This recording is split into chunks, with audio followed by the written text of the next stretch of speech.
नमस्कार दोस्तों, आशा करता हूँ आप लोगों की सबकी पढ़ाई अच्छी चल रही होगी और भगवान की कृपा आप सब पर होगी। हमने पिछली वीडियो में कन्वर्जन शीट और वैल्यू एडेड के मेथड के बारे में पढ़ा था। आज हम एक वैल्यू एडेड का डिफरेंट मेथड पढ़ेंगे जो एग्जाम के अंदर पॉसिबिलिटी है उसकी ज़्यादा से ज़्यादा चांस आने की होती है।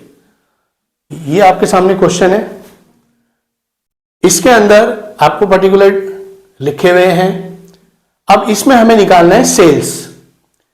सेल्स को निकालने के लिए हमें पता है कि हमें एक पिछले हमने फॉर्मूले में देखा था कि हमें पहले जीवीएमपी निकालना पड़ता था, जिसका फॉर्मूला आपको पता भी होगा कि हम क्या लिखते थे, GVMP sales plus changing stock और माइनस इंटरमीडिएट कंजप्शन। तो इसका मतलब सेल्स निकालने के लिए पहले हमारे पास ये होना चाहिए। तो हम क्या करेंगे, हम पहले जीवीएमपी निकालेंगे। जीवीएमपी निकालने के लिए हमारे पास है यहां पे net value added factor cost. हम इसमें क्या करेंगे, नेट से ग्रॉस बनाने के लिए हमें पता है हमें डेप्रिसिएशन ऐड करना होता है। वीए सेम है हमारा।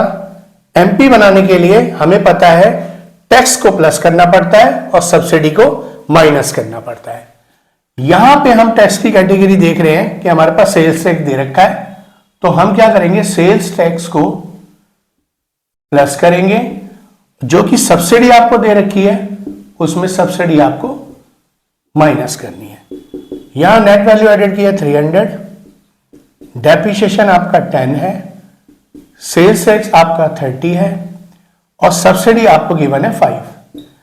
इसका टोटल अगर हम देखें तो 325 लाख आ रहा है। अब हम क्या करेंगे, हम जीवीएमपी का वही फॉर्मूला अप्लाई करेंगे जो हमने यहां किया है, sales plus changing stock minus intermediate consumption. GVMP का टोटल आ रहा है 325। सेल्स हमें निकालना है। चेंज स्टॉक की जगह इन्होंने नेट एडिशन जो स्टॉक यानी स्टॉक बढ़ रहा है, तो ये हमें फिगर है माइनस में, माइनस इंटरमीडिएट कंजप्शन जो दे रखा 100।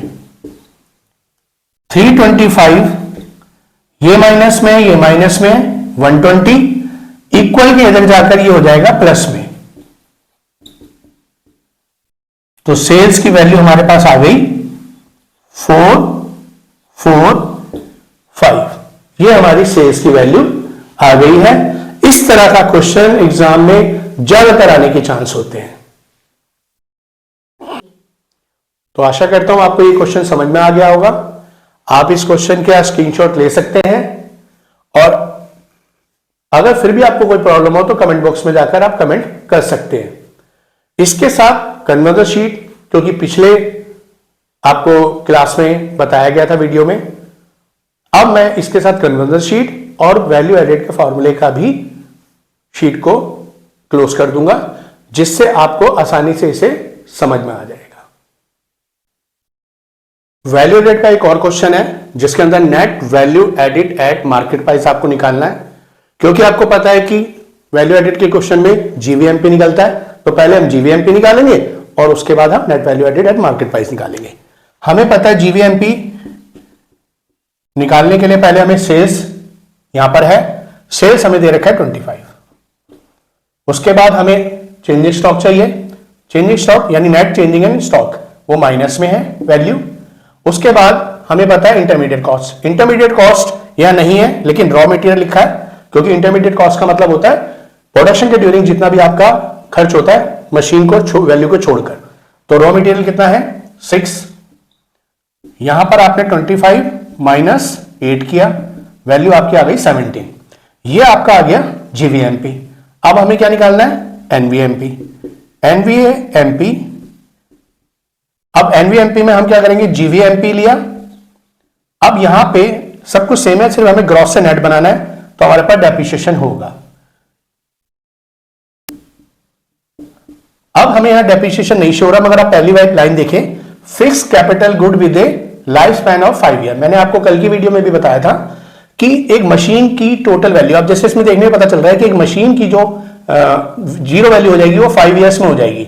यानी हम देख रहे हैं टोटल वैल्यू 15 है, तो हम क्या करेंगे, डेप्रिसिएशन निकालने के लिए 15 टोटल वैल्यू को जितने पीरियड की वैल्यू दे रखी है, यानी 5 दे रखी है, तो हम उसे डेप्रिसिएशन, ये हमें कितना आ गया 3, तो हमारी वैल्यू क्या हो गई 17 माइनस 3, तो ये हो गया 14। तो हमारा जो एमवीएमपी आ गया वो 14 आ गया। अब यहां तक क्योंकि एमपीएमपी सेम है इसलिए हमें कुछ करना नहीं है। उम्मीद करता हूं ये क्वेश्चन आपको इजीली समझ में आ गया होगा।